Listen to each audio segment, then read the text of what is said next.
Hello po mga kababayan, si Dante Marabilia. So ito na nga, yung abogado mga kababayan ni dating Speaker Martin Romualdez, hiniling na po sa Ombudsman na i-dismiss na yung kaso laban kay Romualdez.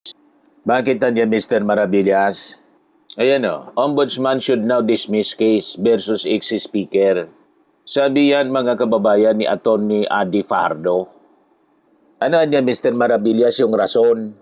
Alamin natin muna before natin i-analisa at tingnan kung tama ba na hilingin na mga kababayan ng abogado.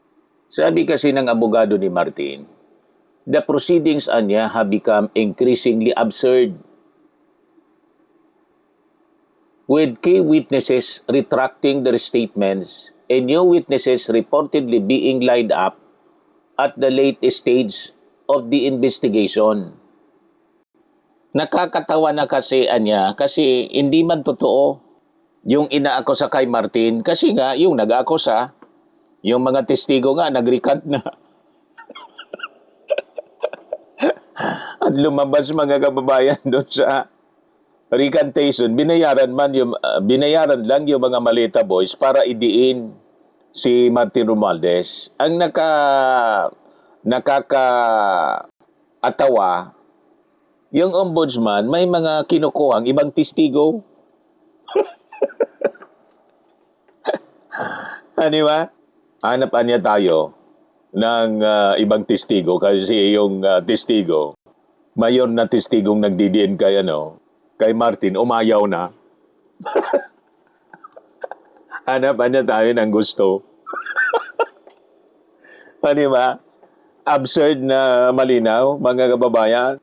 Pwede pala niyang ganon, Mr. Maravillas. Sa ombudsman ngayon, pwede. Pero sa normal na procedure, mga kababayan,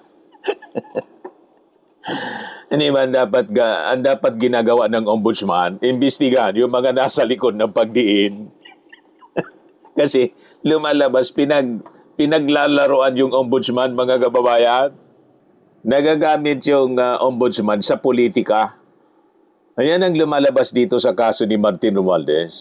Ngayon, sabi dito, it is understandable that people would have doubts, nagdududa na niya, and think that perhaps the speaker was involved.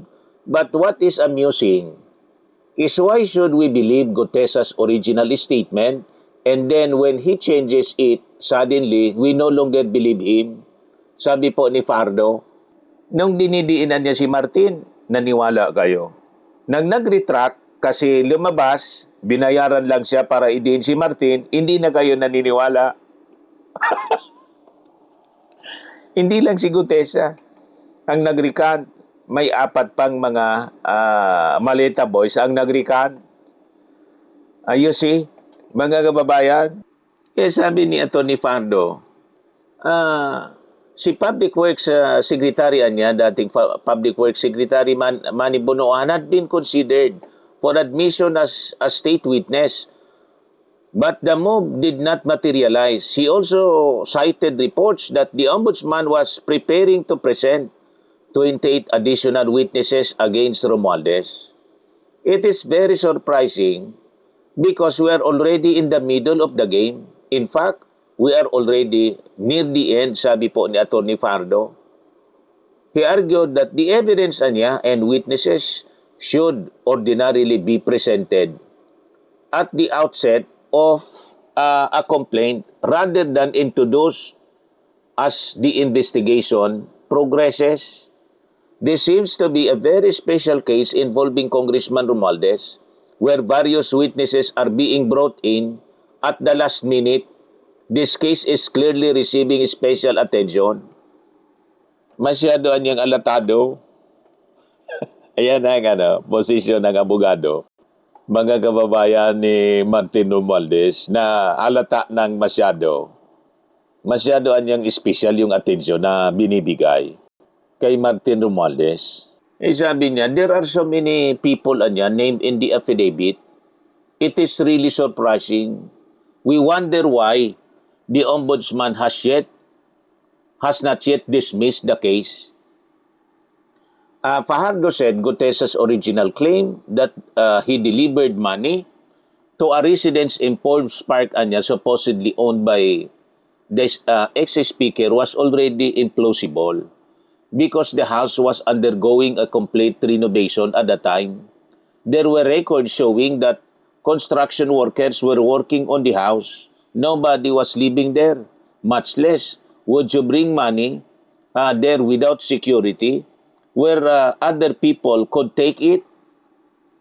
Nag-deliver daw doon. Yun ang pinapaniwalaan mga kababayan ng ombudsman. Nag-deliver doon si Gutesa na binawi na nga po kasi napaka-imposibleng mag-deliver doon sa bahay ni Martin under construction. Walang Martin na tatanggap doon. Di ba, mga kababayan? At kung i-deliver doon, baka bitbitin lang ng ibang tao. Bitbitin ng mga construction workers o kung sino ang nandun. Wala man si Martin doon. Under construction niya yung bahay. So we said from the very beginning that his testimony was wrong. And now the truth has come out that his original statement was a lie. Ayaw ng paniwalaan mga kababayan ng ombudsman kasi bumaliktad yung testigo. Ang gusto nilang paniwalaan basta't idiin si Martin, pinapaniwalaan nila. Ang sino mang magdiin kay Martin, papaniwalaan nila. O di ba nakakaduda mga kababayan? Kaya formal ng hinamon ng abogado ni Speaker Martin ang Office of the Ombudsman na gamitin ang sarili nitong ebidensya at rules o tuluyan ng ibasura ang mga gawa-gawang reklamo laban mga kababayan sa kanyang kliyente. So sa isinumiting 25 pahina mga kababayan na legal na tugon, malinaw na ang panawagan, mga kababayan, na obligasyon na niya ng ombudsman na suriin kung tanggap at kapanipaniwala ang ebidensya ngayon na ngayon pa lang sa halip na ipasa ang trabaho sa korte.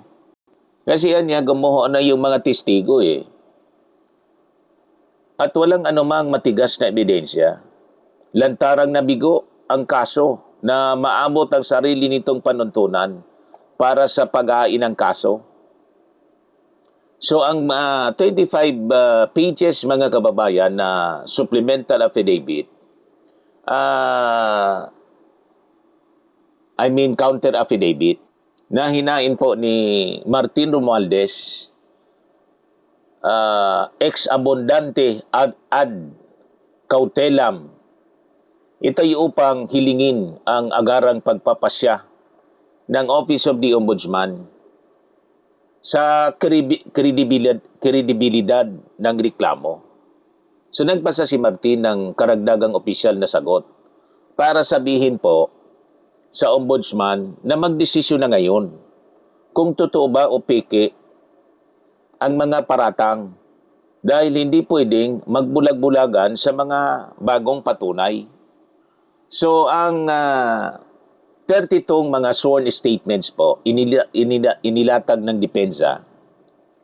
Ang kabuang sinumpaang pahayag.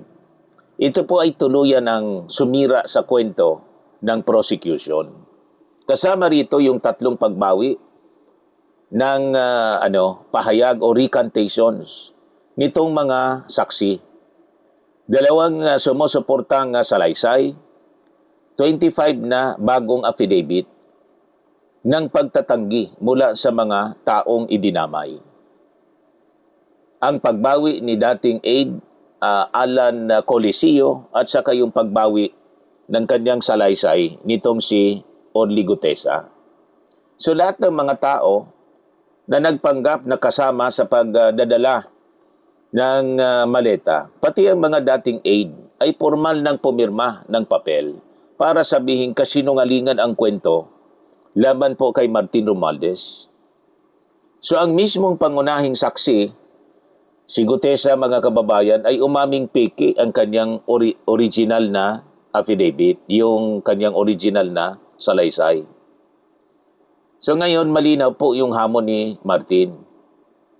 So nakahayag po sa kanyang affidavit, and I quote, "Faced with these statements," sabi po ni Martin, "that cast doubt on the truth of the allegations in the complaints, this honorable office cannot have basis to satisfy the standard of prima facie evidence with reasonable certainty of conviction required under Section 3, Rule 5 of the 2026 Ombudsman Rules of Procedure."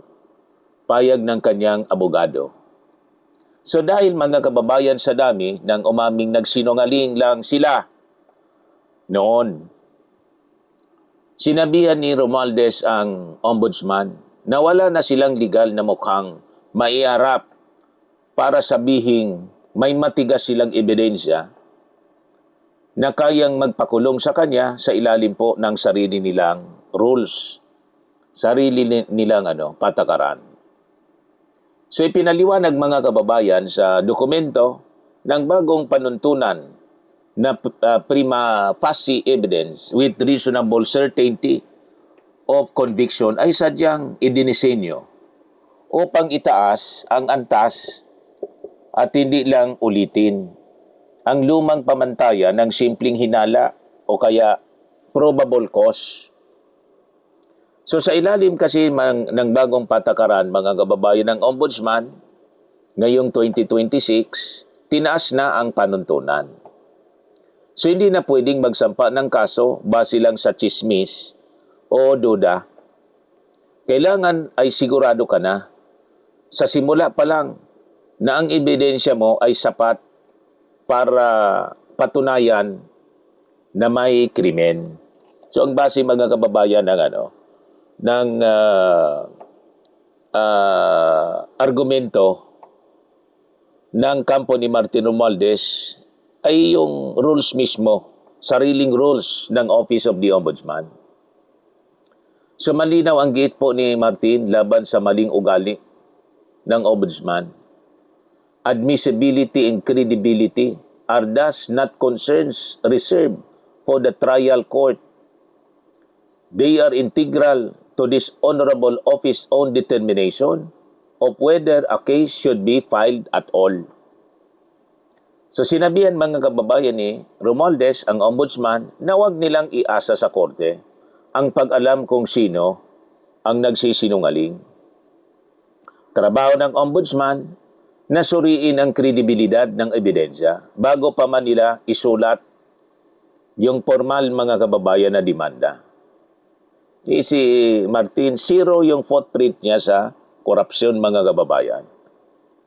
Opisyal po na nakasaad sa mga records ng pagdinig na walang kahit isang kontratista ang nagsabing nagbayad.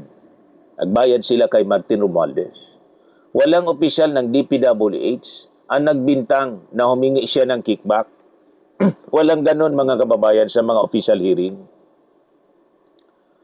Walang natukoy na ghost and substandard projects na may koneksyon mga kababayan kay Martin, at walang financial record na nag-uugnay ng nakaw na yaman sa kanyang mga assets. Iyon ang malinaw based on official records mismo.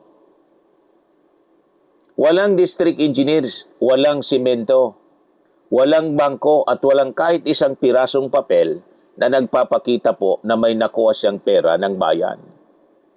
You see? So malinis ang kanyang record at walang kahit isang butas na maipakita mga kababayan. Di ba? Kahit yung mga walang maipakita. Kahit yung mga kalaban niya sa politika. So binigyan diin mga kababayan sa supplemental filing.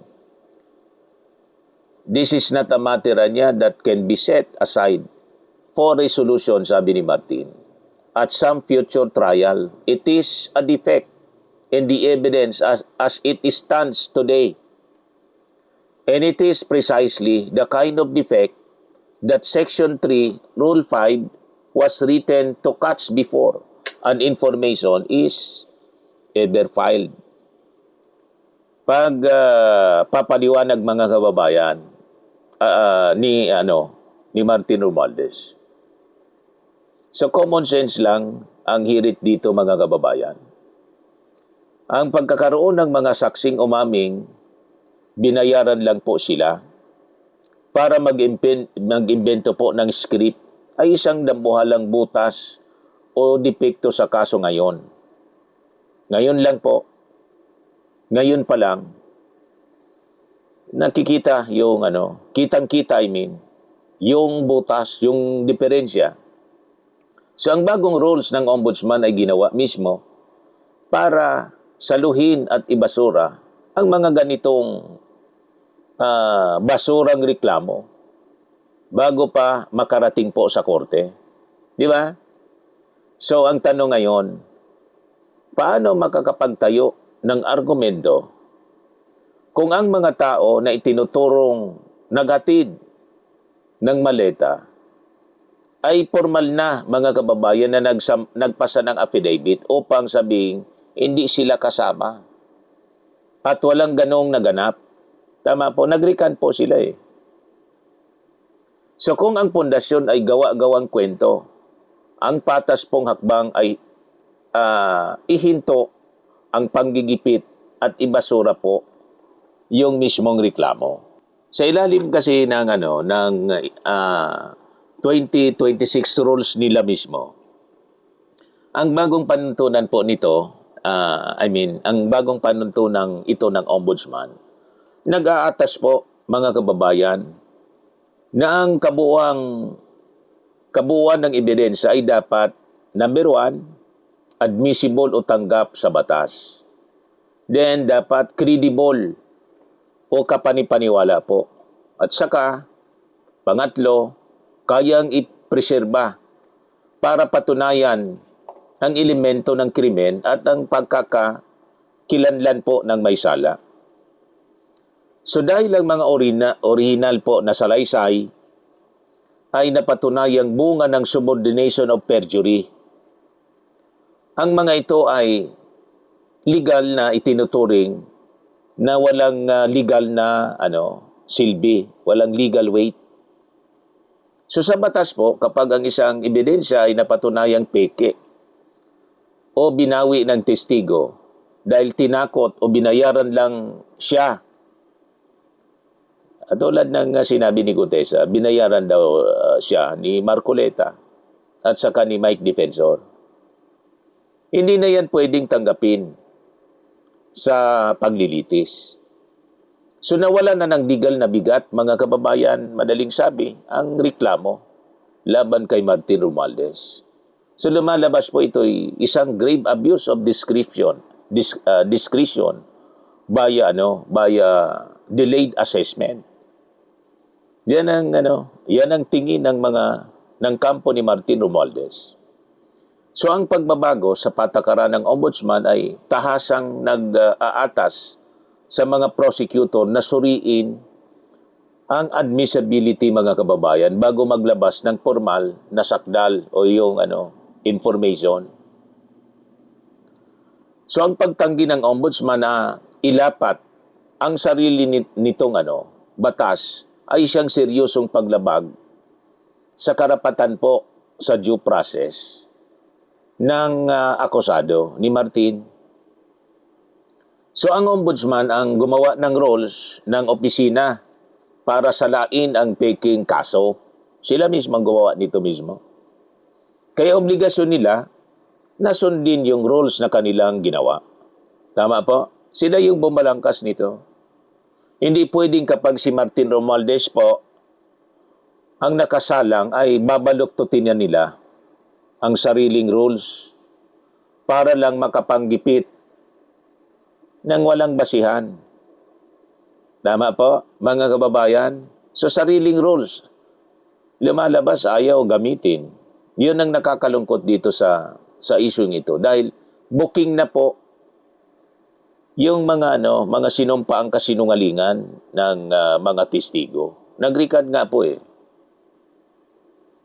So, iyon ang panawagan sa ombudsman. Batas dapat gamitin Dapat gamitin nila, mga kababayan, yung batas o yung kaso, mga kababayan, laban kay Martin Romualdez ay dapat po na ibasura na. So iyan ang hiling ngayon ng kampo ni Martin Romualdez, mga kababayan.